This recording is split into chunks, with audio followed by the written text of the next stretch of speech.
بسم الله الرحمن الرحيم. السلام عليكم ورحمة الله وبركاته. الحمد لله على إحسانه، والشكر له على توفيقه وامتنانه. أشهد أن لا إله إلا الله تعظيما بشأنه. أشهد أن محمدا عبده ورسوله داعيا إلى رضوانه، صلوات الله عليه وعلى آله وأصحابه وإخوانه. قال تعالى: يا أيها الذين آمنوا اتقوا الله حق تقاته ولا تموتن إلا وأنتم مسلمون. اللهم علمنا ما ينفعنا وانفعنا بما علمتنا وزدنا علما يا رب العالمين. رب اشرح لي صدري ويسر لي أمري واحلل عقدة من لساني يفقه قولي. Amma ba'du.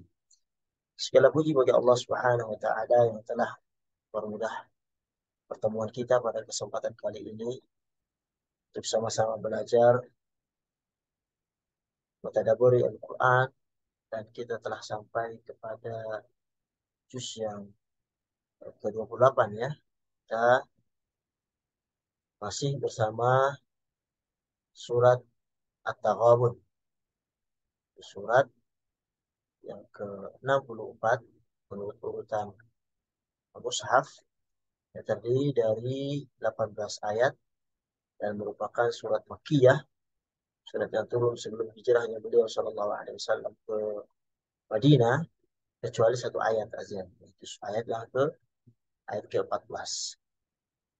Dan pada pertemuan yang pertama kita telah mengambil beberapa ayat, begitupun minggu lalu. Dan pada kesempatan kali ini kita akan masuk ke ayat yang ke 11 insya Allah. Itu kita akan tilawah dulu ayat ini. Coba share. Nah,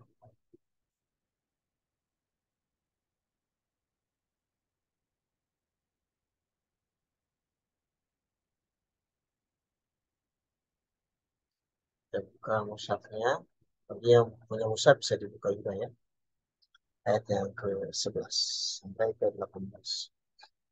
أعوذ بالله من الشيطان الرجيم.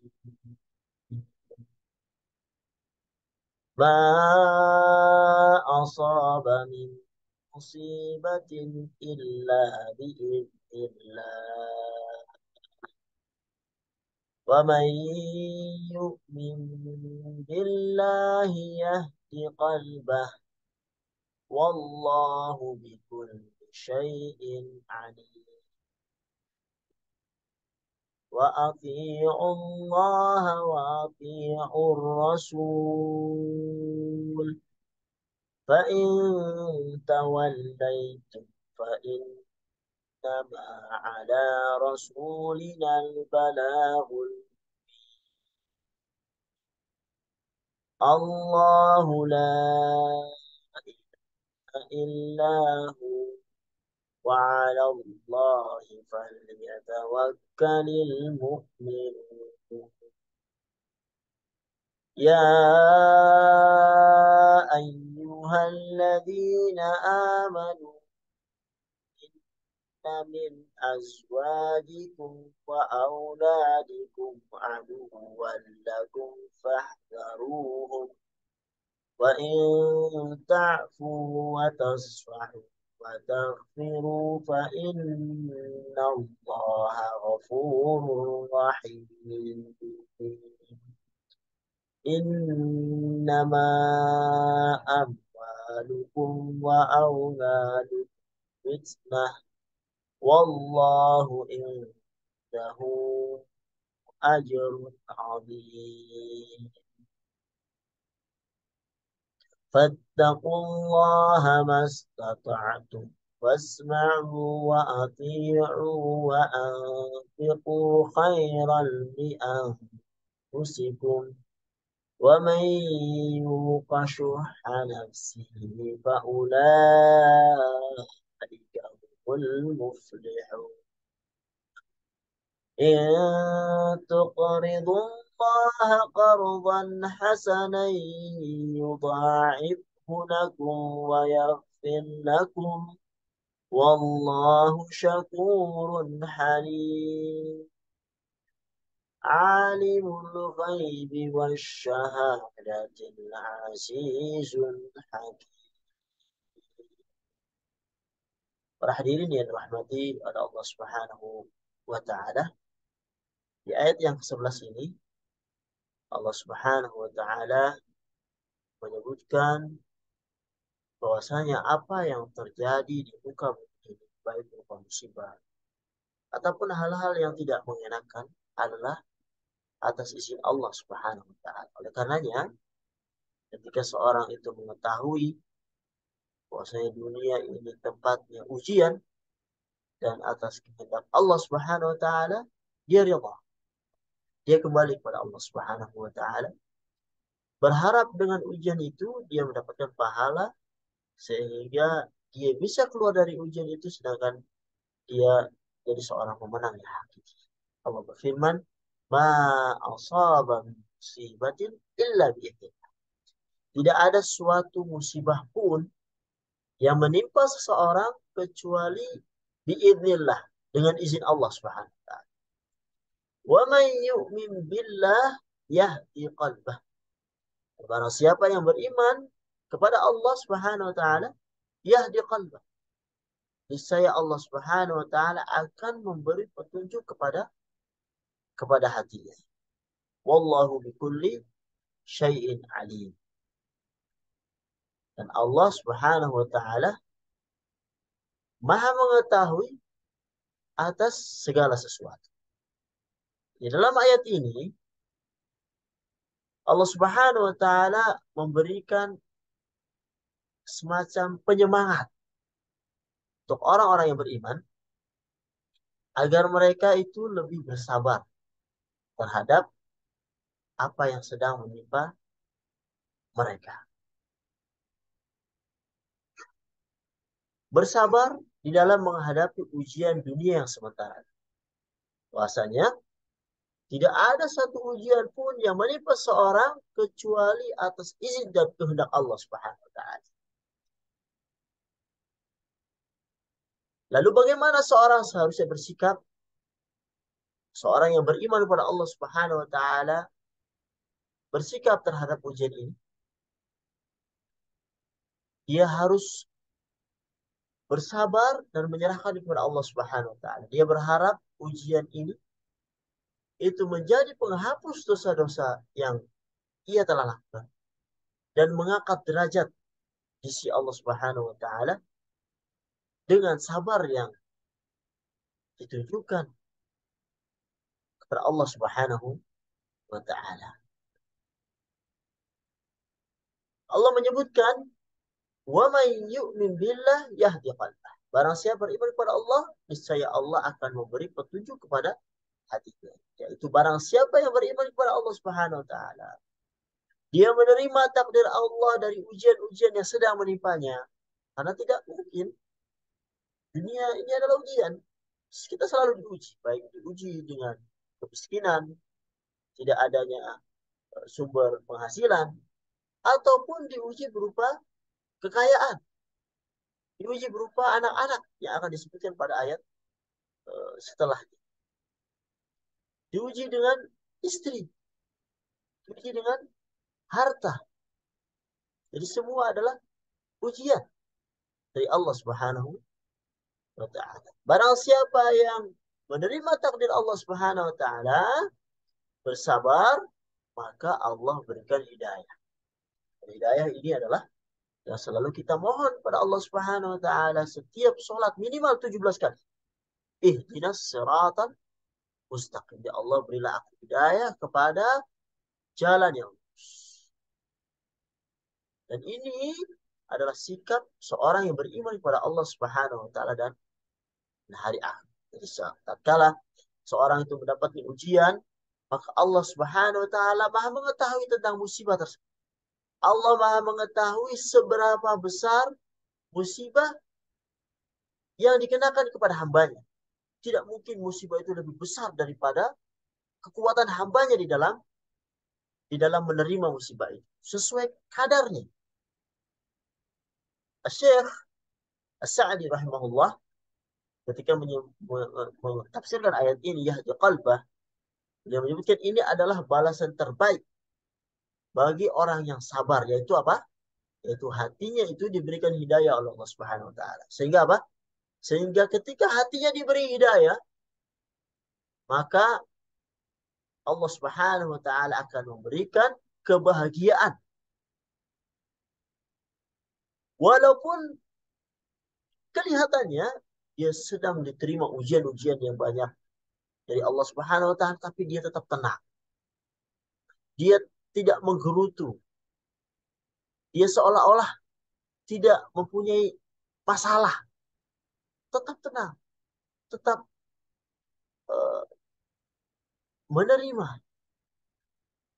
Sehingga kebahagiaan yang timbul dari ujian yang Allah Subhanahu wa taala timbangkan kepada. Namun sebaliknya ketika seorang mendapatkan musibah lalu dia marah, dia tidak menerima, maka seolah-olah dia telah mendapatkan adab sebelum adab di akhirat.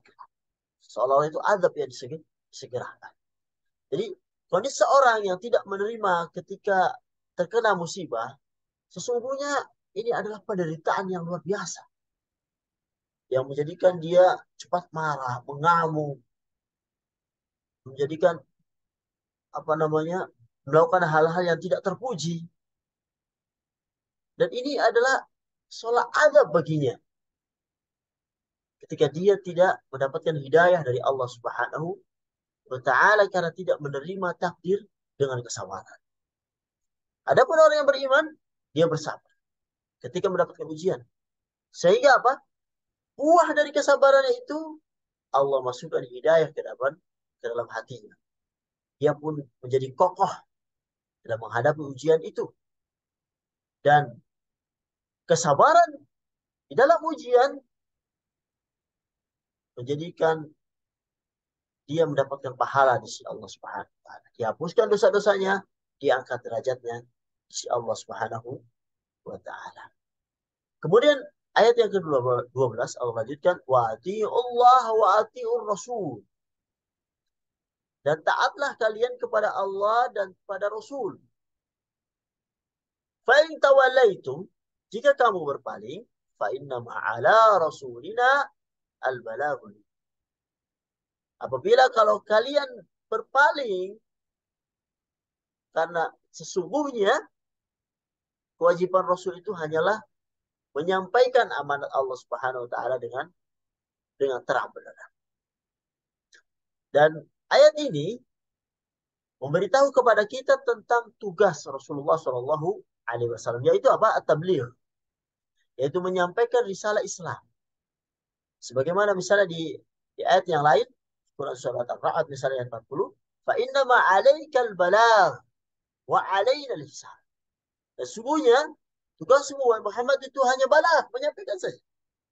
Wa 'alaina al-hisab, sedang kamilah yang menghisab amalan mereka. Apabila mereka beriman dengan apa yang disampaikan oleh Rasul, maka mereka mendapatkan hisab yang ringan.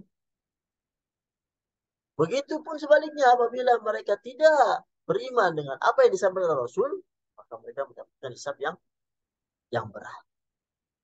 Rasulullah Shallallahu Alaihi Wasallam balagha risalah, telah menyampaikan risalahnya, telah menyampaikan amanat dari Allah Subhanahu Wa Taala dengan cara terbaik, dengan cara yang paling lembut.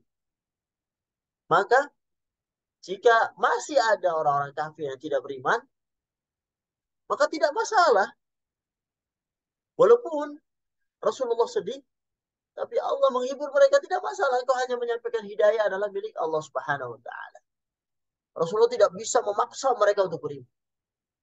Dan ini menjadi penting untuk para dai, para penyeru kebaikan, para orang yang semangat dalam beramal ma'ruf nahi munkar, seorang ayah kepada anaknya, seorang guru kepada muridnya, seorang ustadz kepada anak didikannya. Bahwasanya tugas kita itu hanya menyampaikan. Tentunya menyampaikan dengan sebaik-baik penyampaian. Dengan lemah lembut, dengan sejelas-jelasnya, membawakan dalil, baik dari Al-Quran, dari hadis, atau secara logika misalnya. Dan menggunakan segala macam cara untuk bisa menyampaikan kebenaran. Namun, ketika sudah disampaikan, sudah didakwai, tapi mereka tidak beriman, maka tidak menjadi kewajiban kita lagi. Oleh karenanya, seorang ayah kadang-kadang terpukul. Sudah mendidik anaknya tetapi dengan baik, dengan ini, tapi ternyata tidak beriman. Jangankan kita, Nabi Nuh anaknya kafir. Nabi Lut istrinya tidak beriman. Tetapi tetap disampaikan hal-hal yang terbaik. Begitupun Nabi Muhammad SAW, pamannya Abu Talib juga tidak beriman. Padahal sangat besar jasanya kepada Rasulullah SAW. Kenapa? Karena hidayah itu di sisi Allah Subhanahu Wa Taala. Hidayah yang selalu kita minta, ihdinas siratal mustaqim, ihdinas siratal mustaqim. Di sisi Allah Subhanahu Wa Taala, dan kita ingin hidayah itu sampai nyawa terpisah dari jasad kita. Karenanya yang hati kita itu yang selalu terbolak-balik kita mohon pada Allah Subhanahu Wa Taala, sabit qalbi ala din, tetapkan hatiku itu di dalam agamamu. Para hadirin yang rahmati Allah Subhanahu Wa Taala, dan Nabi Shallallahu Alaihi Wasallam bersedih, ya bersedih karena keluarganya dari kaum Quraisy ada yang tidak beriman. Bahkan kesedihan beliau Shallallahu Alaihi Wasallam sampai ditegur oleh Allah Subhanahu Wa Taala di Quran surat An-Nahl ayat 127. Wasbir wa ma sabruka illa billah. Bersabarlah wahai Muhammad, dan tiada kesabaran itu melainkan dengan pertolongan Allah Subhanahu Wa Taala. Wala tahzan alaihim, dan janganlah kamu bersedih hati terhadap kafiran mereka. Wala taku fi dhayqin mimma yamkurun, dan janganlah kamu itu bersempit dada terhadap tipu daya yang mereka lakukan. Quran surat Adz-Dzariyat ayat 54 Allah berfirman, "Fatawalla anhum, fama anta bimalum." Maka berpalinglah kamu dari mereka dan kamu sekali-kali itu tidak tercela. Maka beliau Shallallahu Alaihi Wasallam tidaklah tercela ketika orang-orang yang diseru, baik dari keluarga, sanak kerabat, Quraisy satu suku, tidak beriman, tidak menjadikan risalah beliau Shallallahu Alaihi Wasallam itu tercela. Dan ini ayat yang bisa menjadikan hiburan bagi para dai, bagi orang tua, bagi ustadz, bagi para guru yang mungkin merasa sedih ya sudah mendidik anak didiknya bertahun-tahun, berpuluh tahun, tetapi Allah Subhanahu Wa Taala belum memberikan hidayah sehingga mengikuti apa yang dikatakan oleh para pendidik ini. Dan Rasulullah Shallallahu Alaihi Wasallam juga sedih, tapi sedihnya itu tetap percaya bahwasanya hidayah itu di sisi Allah Subhanahu Wa Taala, dan tugas kita adalah hanya menyampaikan dengan cara yang terbaik. Sedangkan hidayah ada di tangan Allah Subhanahu wa Ta'ala. Kemudian Allah lanjutkan, Allahu la ilaha illahu.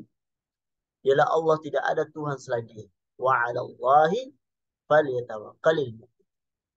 Dan hendaklah orang-orang beriman itu, orang-orang mukmin itu bertakwa kepada Allah, bertawakal kepada Allah Subhanahu wa Ta'ala.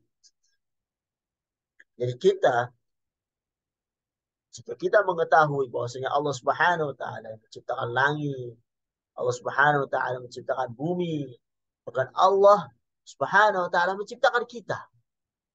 Allah Maha mengetahui atas segala sesuatu. Maka jika hendak seorang itu bertawakal, maka bertawakallah kepada Allah Subhanahu wa taala. Bersandarlah kepada Allah Subhanahu wa taala sandaran yang kuat. Sandaran kepada zat yang maha kuasa, maha mengetahui, maha segala-galanya.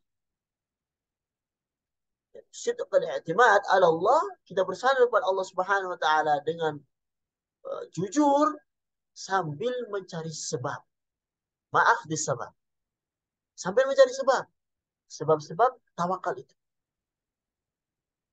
Tidak cukup tawakal hanya menyandar kepada Allah Subhanahu wa taala, cukuplah saya dengan Allah. Tapi tidak mencari sebab-sebab. Seperti seorang misalnya rizki, ya rizki dari Allah Subhanahu wa taala, betul. Tetapi ada sebabnya, yaitu dengan bekerja. Dan juga sebaliknya misalnya, seorang hanya mengandalkan kepintarannya saja. Seperti yang menimpa Qarun. Dengan mengatakan bahwasanya ini adalah ilmu yang aku punya, harta ini. Tidak ada perbuatan Allah Subhanahu wa taala di sana. Allah ada dia. Tidak benar. Kita bekerja, mencari sebab, mencari rezeki, sambil bertawakal kepada Allah Subhanahu wa taala bahwasanya mengetahui bahwasanya rezeki itu dari Allah Subhanahu wa taala. Jadi ketika kita mengetahui bahwasanya Allah Subhanahu wa taala saja yang berhak disembah, yang maha kuasa, maha mengetahui segala sesuatu, maka hendaknya ketika kita akan bertawakal, maka bertawakallah kepada Allah Subhanahu wa taala. Wa 'alallahi falyatawakkalul mu'min. Kemudian ayat yang ke-14 Allah lanjutkan, ya ayyuhalladzina amanu inna min azwajikum wa auladikum aduwwan lakum fahdharuhum. Hai orang-orang beriman, wahai orang-orang mukmin, sesungguhnya ada ya di antara istri-istrimu, anak-anakmu itu yang menjadi musuh bagimu. Fahdharuhum, maka berhati-hatilah kamu terhadap mereka. Wa in ta'fu, jika kamu itu memaafkan mereka, watasfahu, tidak memarahi, wataghfiru, mengampuni mereka, fa innallaha ghafurur rahim. Sesungguhnya Allah itu Maha Pengampun lagi Maha Penyayang. Ayat ini menjelaskan kepada kita bahwasanya ada mungkin di antara keluarga kita, baik dari istri-istri kita, ya, ataupun anak-anak kita, yang kadang-kadang mereka itu bisa menghalangi kita itu untuk beriman kepada Allah Subhanahu wa taala. Menghalangi kita dari menjalani ketaatan kepada Allah Subhanahu wa taala. Karena yang Allah sebutkan di sini, ya ayyuhalladzina amanu inna min azwajikum, di antara istri-istrimu, wa auladikum, dan anak-anakmu itu aduwwan lakum, musuh bagi kalian. Allah Subhanahu wa taala menyebutkan tidak semuanya, tapi ada di antara mungkin istri-istri kita yang menjadi musuh bagi kita. Maksudnya adalah musuh yang tidak membantu kita di dalam ketaatan pada Allah Subhanahu wa taala. Menjadikan kita kikir, menyuruh kita hal-hal yang tidak baik. Membawa kita kepada hal-hal yang tidak hal yang Allah Subhanahu wa taala tidak ridha. Sehingga misalnya seorang ini bersedekah misalnya, dia ingat anaknya, dia anak istrinya, sehingga tidak jadi bersedekah. Diutamakan untuk mereka. Banting tulang, kerja siang malam, lupa waktu, lupa sholat, lupa membaca Al-Quran demi anak istrinya. Tidak mengapa orang itu berusaha, tapi dia harus ingat juga bahwasanya usahanya itu diniatkan karena Allah Subhanahu wa taala, sehingga tidak sampai meninggalkan kewajiban-kewajiban dia kepada Allah Subhanahu wa taala dalam mencari nafkah. Jangan sampai dalam mencari nafkah melupakan kewajiban kita kepada Allah Subhanahu wa taala dalam sholat, dalam berzakat ketika harta kita sudah sampai di shop. Dan tentunya kebalikan daripada itu, ada di antara istri dan anak kita juga mereka baik. Mereka membantu kita untuk taat kepada orang tua kita. Membantu kita untuk bisa berbakti dengan saudara-saudara saudara kita. Akrab dengan saudara-saudara kita. Membantu kita untuk bisa bersedekah. Membangunkan kita untuk sholat subuh misalnya. Karena kita capek bekerja. Jadi ingatkan untuk mencari hal yang harta yang halal dalam bekerja. Dan banyak di antara mereka juga yang seperti itu. Mudah-mudahan kita sebagian yang kedua ini. Dan sebuah kenikmatan ketika seorang itu memiliki istri yang senantiasa mengingatkan tentang perkara akhirat. Rasulullah menyebutkan wa zaujatan tu'inu ala amril akhir. Dan istri yang menolongnya untuk urusan akhirat. Sungguh nikmat seorang yang mendapatkan istri seperti ini. Istri yang mendorong suaminya untuk selalu ingat terhadap akhirat. Bahwa kehidupan dunia adalah sementara. Mereka ingin hidup bersama di dunia, menggunakan fasilitas dunia untuk dijualnya agar bisa mendapatkan kenikmatan yang abadi di akhirat dan bisa bersama di sana. Membantu suaminya, memotivasi untuk berinfak, motivasi untuk berbakti kepada orang tua, membangunkan sholat, dan hal-hal lainnya daripada hal-hal kebaikan. Oleh karenanya para hadirin rahmatullahi subhanahu wa ta'ala, penting bagi suami untuk juga membantu istrinya untuk mengingat akhirat. Ketika ada istri yang menjadi musuh, kebalikannya juga ada suami yang menjadi musuh yang kadang-kadang membawa istri yang soleha ini ke jurang kebinasaan. Dengan membawanya ke tempat-tempat yang haram. Membiarkannya tidak memfasilitasinya misalnya tidak menggunakan hijab. Membiarkan dia jalan tidak karuan kemana atau anak-anaknya dibiarkan difasilitasi tapi tidak dikontrol sehingga terjerumus kepada hal-hal yang diharapkan Allah Subhanahu wa taala. Karenanya kita harus hati-hati, harus bersama-sama suami istri itu jadi atau bersama-sama untuk mendapatkan keridhaan Allah Subhanahu wa taala. Apabila terjadi misalnya istri yang menjadi musuh tidak menolongnya untuk berakhirat maka harus diingatkan. Bahkan Rasulullah Shallallahu Alaihi Wasallam ketika datang Hasan bin Husain ke beliau Shallallahu Alaihi Wasallam berjalan, fadhammanahuma, kemudian dipeluk, fadhammanahuma ilaih, kemudian berkata, innal walad mabkhalatun majbanatun. Sesungguhnya anak itu membuat seorang menjadi pelit dan menjadi penakut. Ya pelit, mau sedekah ingat anaknya, takut anak-anakku tidak bisa makan. Atau majbanatun, jadi penakut, mau jihad takut anak-anaknya nanti tidak ada yang takut anak-anaknya takut ada Rasulullah SAW menyebutkan innal walad mabkhalatun majbanatun. Para hadirin yang dirahmati oleh Allah Subhanahu wa taala.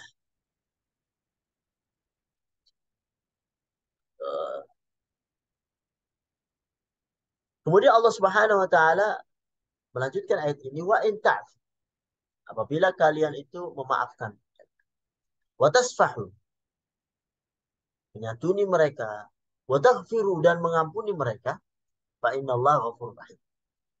Ini merupakan arahan dari Allah Subhanahu wa taala, sebuah arahan yang sangat indah. Karena dalam ayat ini ketika menjelaskan bahwasanya istri-istri dari dan anak-anak kita ada yang menjadi musuh bagi kita dan diperintahkan kita untuk waspada. Namun bukan berarti kita menjadi pelit dan marah terus terhadap mereka yang menjadi seolah-olah menjadi musuh kita. Karena bagaimanapun mereka adalah istri kita, anak-anak kita. Hanya Allah Subhanahu wa taala memberikan arahan, bimbingan dengan firman-Nya wa in ta'fu. Jika kamu memaafkan apabila mereka bersalah, kamu berlapang dada wa tasfahu, tanpa perlu mencela, tapi menasihati bukan mencela ketika mereka salah. Karena pada hakikatnya ketika istri jatuh pada kesalahan, pada hakikat suami juga salah. Karena apa? Karena terlalu mengikuti kemauan mereka. Wa taghfiru, kalian menutupi mereka, memaafkan kesalahan-kesalahan mereka, tidak bercerita kepada orang lain tentang apa yang dilakukan istri dan anak-anak sehingga aibnya terbongkar keluar sana.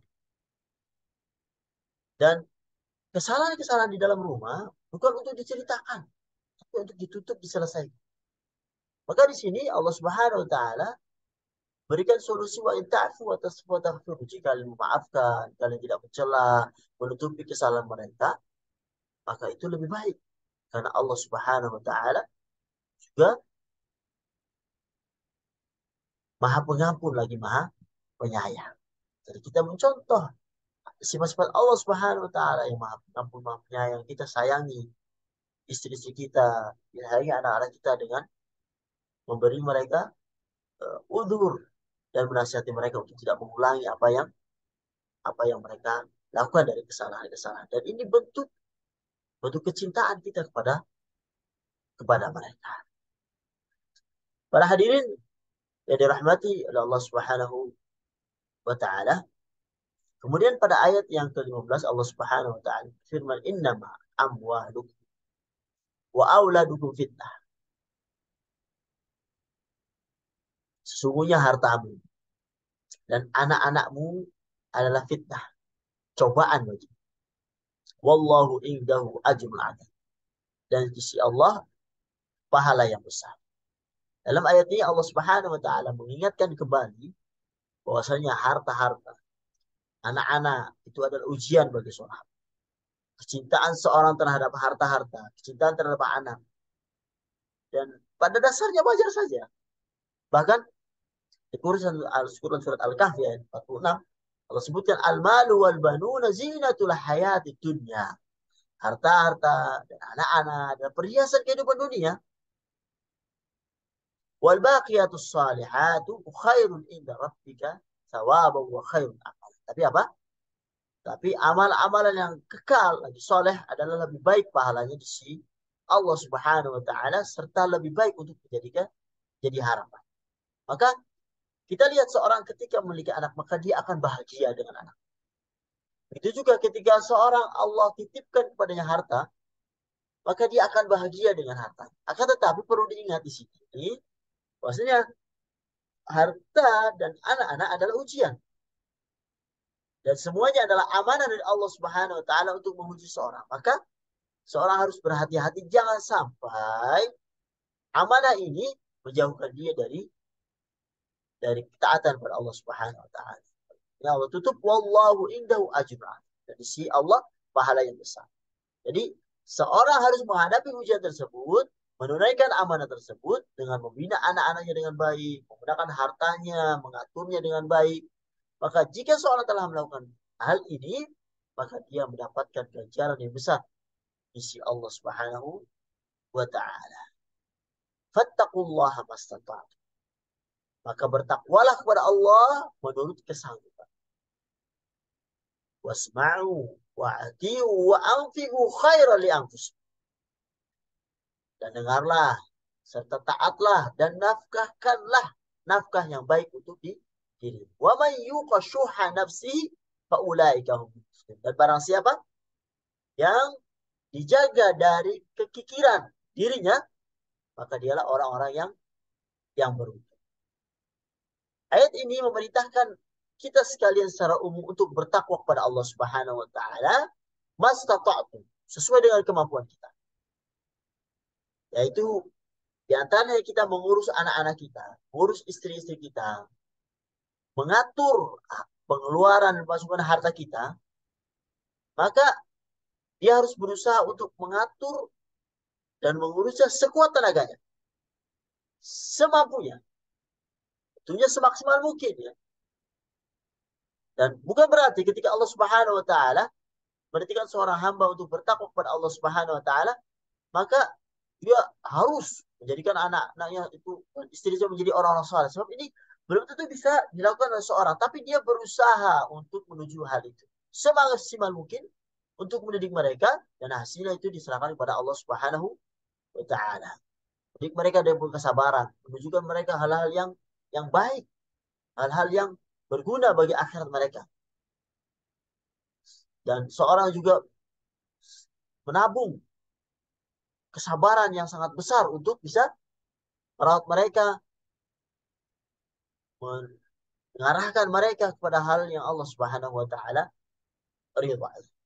Dan ayat ini juga menyebutkan tentang pentingnya berinfak. Allah Subhanahu wa taala wa atiu, taatlah kalian, yaitu dengan berbagai macam ketaatan.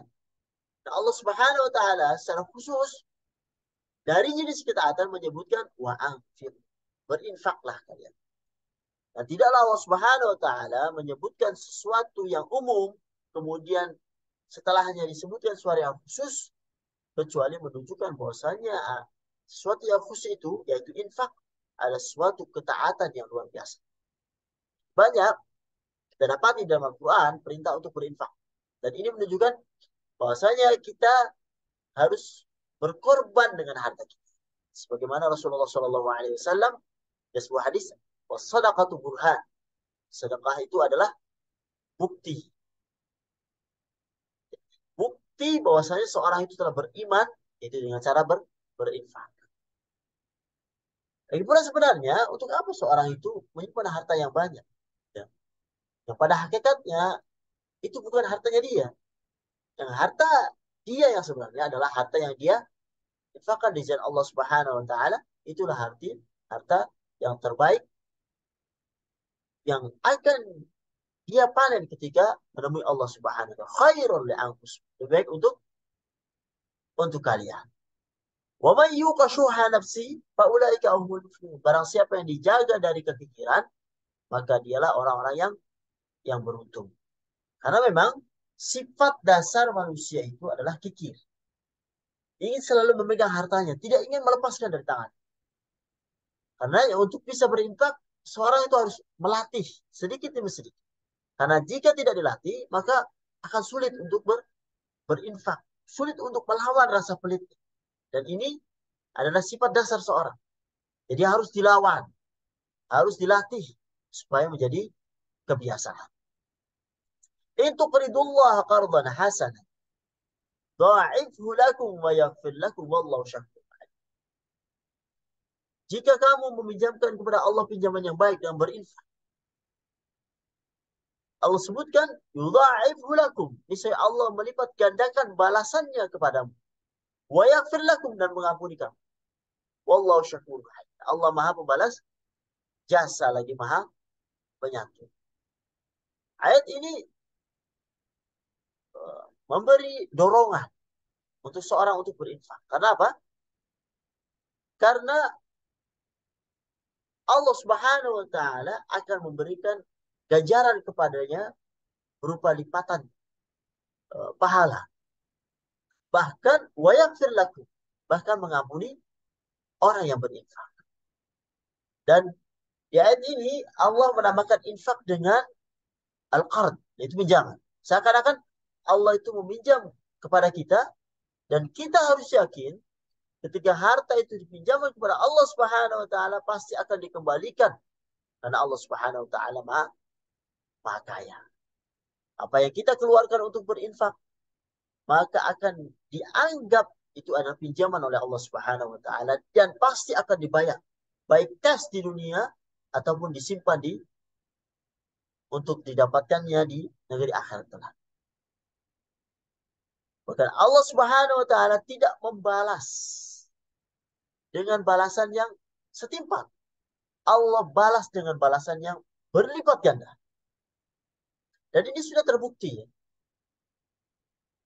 Di dunia saja seorang bisa merasakan infak yang ia berikan, Allah balas. Baik dari kesehatan, baik dari keberkahan, baik dari kebanyakan harta yang kembali. Anak-anak yang yang taat, yang nurut sebagai balasan dari keberkahan orang yang berinfak. Dan tidak cukup di situ, wa yaghfir lakum. Allah mengampuni diri kita. Karena ayat ini diakhiri wallahu syakurun, halim. Allah maha mensyukuri dan maha penyantun. Dan Allah Subhanahu wa taala maha berterima kasih. Padahal sebenarnya tidak ada jasa sedikit pun dari seorang hamba terhadap Allah Subhanahu wa taala.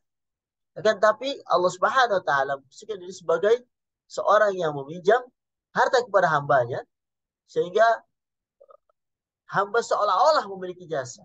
Seakan-akan demikian. Pada hakikatnya seorang hamba tidak memiliki jasa kepada Allah Subhanahu wa taala. Karena apa? Pada hakikatnya harta adalah tiba dari Allah Subhanahu wa taala. Allah bebas untuk mengambil dengan paksa atau mengambil dengan caranya Allah Subhanahu wa taala harta yang dititipkan kepada hambanya. Tapi Allah Subhanahu wa taala di sini sebutkan syakur mahal, maha mensyukuri dan maha penyantun. Kemudian surat ini ditutup dengan firman Allah Subhanahu wa taala, alimul ghaib wasyahadatil aziz, yang mengetahui yang gaib dan yang nyata, al-aziz al-hakim, yang maha perkasa lagi maha bijaksana. Allah Subhanahu wa taala mengetahui perkara yang gaib, perkara yang tidak kita lihat, perkara yang nyata, perkara yang kita lihat. Allah maha mengetahui. Allah mengetahui ketika kita beramal dalam keramaian, ketika kita beramal dalam kesendirian, ketika kita bermaksiat dalam kesendirian, ataupun dalam keramaian. Allah maha mengetahui. Oleh karenanya, jangan coba-coba ketika engkau sendiri, bahwasanya engkau mengatakan sendiri. Tidak. Bahwasanya di sini ada Allah Subhanahu wa taala yang menyaksikanmu. Jadi engkau harus berhati-hati. Karena setiap yang engkau lakukan, Allah Subhanahu wa taala maha menyaksikan. Allah maha perkasa. Allah mampu untuk menghadapmu apabila engkau berkhianat terhadap Allah, apa yang Allah Subhanahu wa taala titipkan kepadamu. Tapi Allah maha hakim, maha bijaksana, memberi seorang sesuai dengan kadar kemampuan. Memberi kemampuan seorang sesuai dengan yang terbaik untuk dirinya.